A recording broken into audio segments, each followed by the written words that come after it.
that's okay.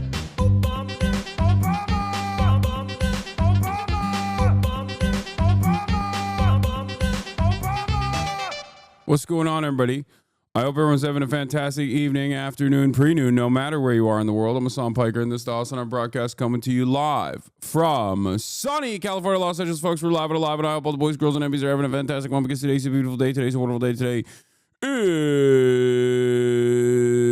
is Market Madness Monday, and it's Bloody Monday, a bloody affair. It's Market Monday. That's right, ladies and gentlemen, boys, girls, and ambies. I am Hassan Piker. I am live. I am alive. We got a lot going on. I'm back. We're smoking on that 401k pack. Everyone's gonna eat the bug. You will own nothing and be happy. Are you ready for the new world order? Catching up on content, the Phineas and Fear Pod and the ZOHRAN interview were both fantastic. Dude, I have been pumping, dude. I've been pumping so much. Okay, my loins have bared fruit. I need to pump less. I've been pumping too hard. There's too much content to keep up with. I'm not even like able to promote because the rapid clip in which I am dishing out new bangers back to back to back is actually insane. As you guys know, maybe some of you weren't in here because you're weekend warriors and you're not at work, so you don't watch me and you only watch me at work. But this weekend I flew to Washington, D.C. and then I flew to New York City, the Istanbul of America, under the rulership and the protectorate of Eric Adams. I went to D.C. to speak at a Palestinian demonstration. Then I flew to New York City from D.C. to link up with Zohran Mamdani. It was fantastic. Hopefully that video will be out soon, I suspect. Spent the day with the next mayor of New York type beat, That story is goated, yes. I'm a big fan of Queens now, actually. Queens was sick. So, hung out with Zohran Mamdani for like 3 hours. We just went through the mean streets of Astoria, and it was amazing. It was an amazing experience. I ate so many donuts. Here's a fun little clip from Boomer about what it looked like, at least in the beginning. Trying to build as you walk in the door, and how do you grow that coalition? No, it's a great question, and it speaks to our commitment to not just win the race, but to build a coalition that can govern.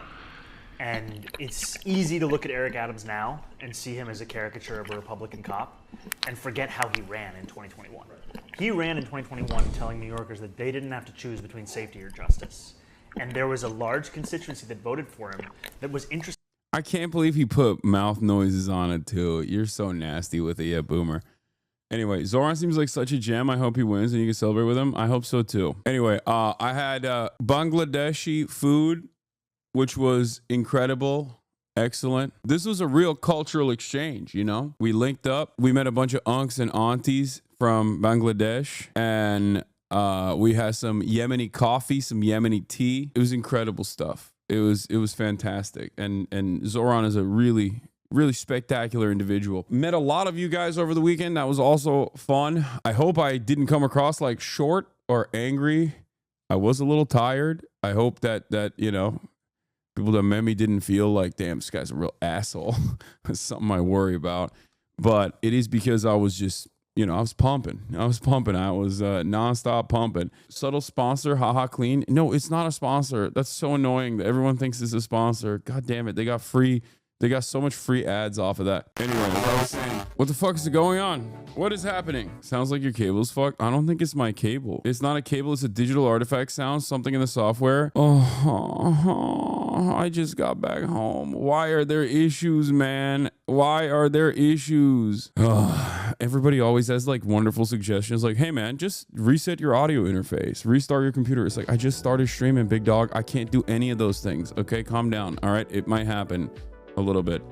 All right. Stock market's crashing. My computer is crashing. Apparently, everything is crashing. But as I was saying, end of the broadcast last night, hung out with some friends in New York, saw all the boys, or at least all of the boys that could make it. Brace, Noah, Dylan Saba, Adam, Felix. It was great. I brought Lolo there too. Hung out with them a little bit. Yeah, it was a great time. Great combos. And I didn't sleep. I didn't sleep at all after that. We spoke. We hung out like late into the night. Then I couldn't really sleep at that point because of the coffee that Zohran made me drink at 9 p.m. because I'm a baby. I usually don't drink coffee after like 6 p.m. Like I try not to drink anything caffeinated after like 6 p.m. But since I was drinking coffee at like 9 p.m. and then tea at 9 p.m., it just like cooked me and I couldn't sleep. What? Did it happen again? Robot voice again? Ay, that's so freaking annoying, dude. I'm sorry. I don't know. I don't know how to fix it. I don't know. You're just going to have to get used to it. And I know no one's going to get used to it. And everyone's going to be really annoying about it. Oh, oh. Mamma mia. Stream's over. Pack it up. Anyway, yeah, I didn't go to sleep. I went directly to the airport at JFK, JetBlue. I have so many gripes with JetBlue, and I need to explain this to you. First of all, I'm doing Mint because I'm balling. First and foremost, Mint is business. Normally, LAX to JFK or like Los Angeles to New York, there's no lie flat, right? JetBlue's Mint, on the other hand, does have lie flat, which is really good because I have to sleep. Problem is, JetBlue, on the other hand, literally skimps out on something so key that I know you guys have probably experienced if you've ever flown with them. They literally do not hire baggage handlers. Like, I know for a fact that this is not a coincidence. They do not hire enough baggage handlers. I know for a fucking fact, because every other aspect of JetBlue is fine, right? It's fine. It's whatever. There's a basic there's a basic like cattle feeling that you have no matter what when you're flying domestically in general, regardless of if you're flying business or or economy. And that part is all right. Okay, that part is all right. Who cares? It's just you got to do it. All right. If we are going to experience the fucking marvels of technological achievement and be able to fly cross country with ease, yes, they're going to treat us like shit. There's not much you can do about it. Yes, it's going to be robotic for a little bit. Oh my God, this stream is going to be so fucking annoying. Oh my God, I'm gonna Brian kill me. I'm gonna Brian kill me. I'm so annoyed. I'm so fucking annoyed. It's like, you know what? I'm just going to update the Rodecaster. Let's see how it happens. Let's see how it works. Let's see if it just completely bricks my microphone in the process. It probably will, by the way.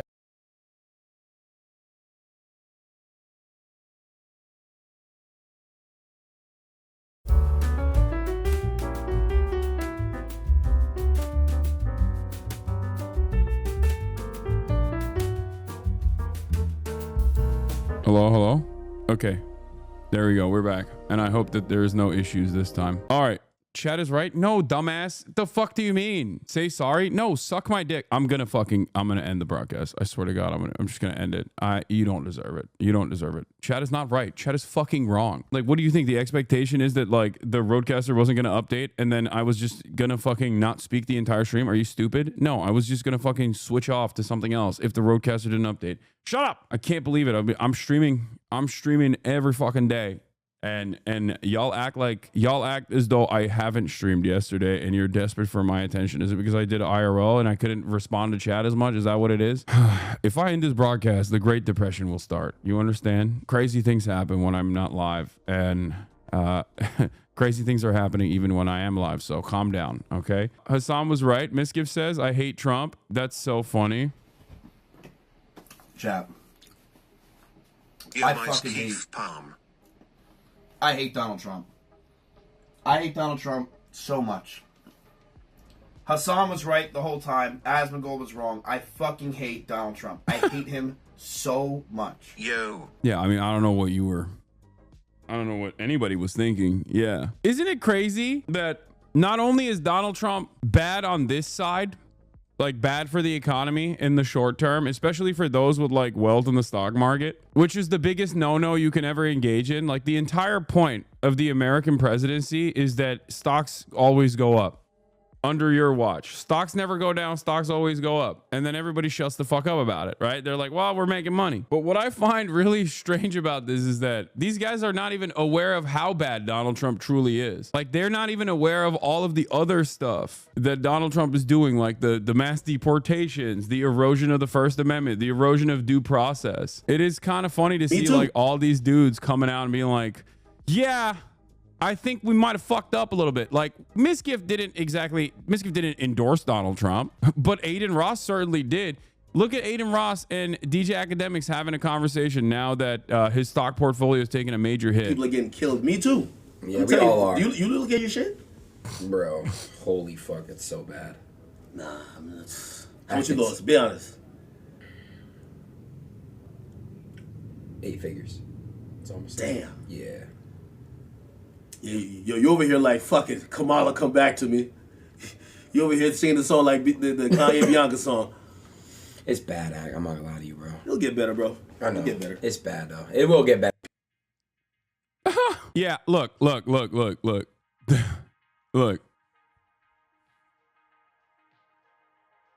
I'm not going to say nothing. Tide is turning. XQC is now saying he never endorsed Trump. Him being there with Eldon and shaking hands with Trump was not an implied endorsement, he said.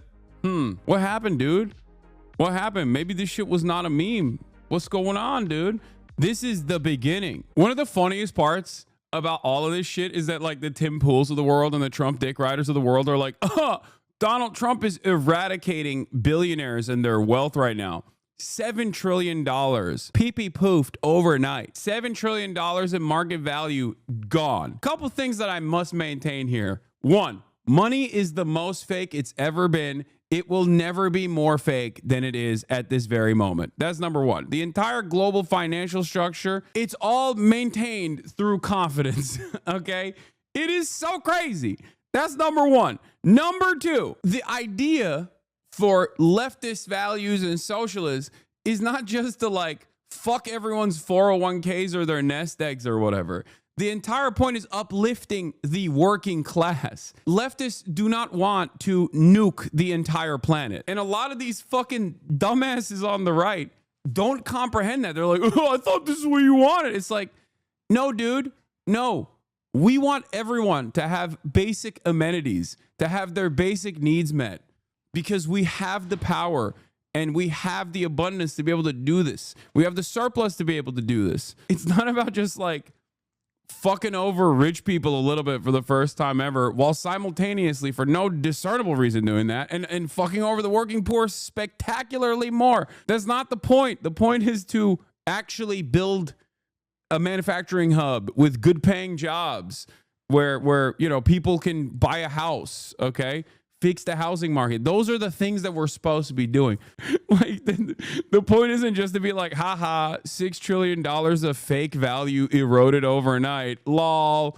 It's like, okay, so did people's like retirement funds. You know what I mean? You're looking at your 401k. It's not so funny. But then you're looking and you're thinking about like how much more value has wiped out from infinitely wealthier people. And that resentment obviously exists within you. And you look at that and you're like, okay, not the worst thing. Obviously, they will recover from this in ways that you will not be able to. So, you know, I am cautious in the way that I cover this, because on the one hand, it's like, haha, it's funny. But also on the other hand, it's not so funny, because what is yet to come is going to fuck every normal person a lot worse than it screws over the super wealthy.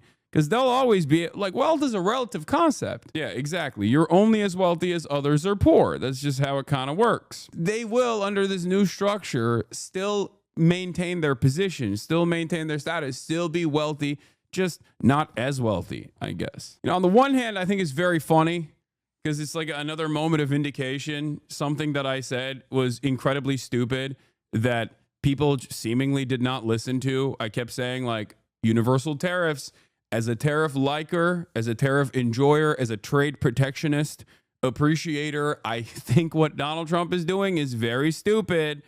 And lo and behold, it was. Dude, not just rich people, not rich, but I do have money in stock and bonds. I'm losing the very little wealth security I have. Sucks. No, I know. I'm that's why I'm saying, on the one hand, there's a little bit of catharsis in seeing like a guy like ADIN Ross be like, oh my God, I lost like $10 million overnight. But also on the other hand, you look at your own fucking situation, you look at your portfolio and you're like, well, he can lose 10 million. I can't. So it's a weird circumstance knowing full well that like they can rebound from that, right? They can recover from that. Whereas you are not going to be able to recover from that. So on the one hand, like I see the catharsis, I see the resentment that a lot of people hold and why it's like kind of funny.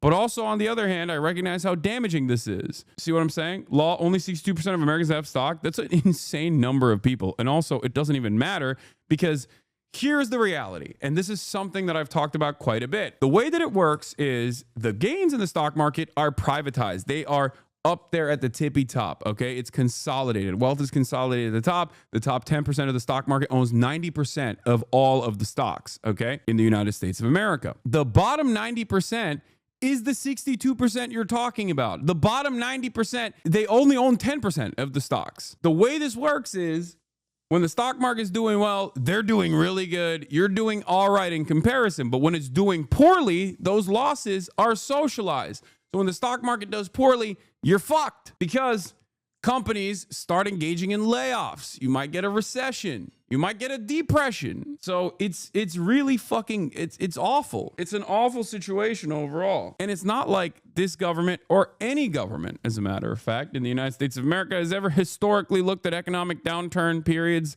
and said, we got to save the working poor. Fuck the wealthy. We got to save the working poor instead. That has never happened. So that's also another scary circumstance. So it's not about the actual losses, but the effects of those losses of the stock market downturn. Yes.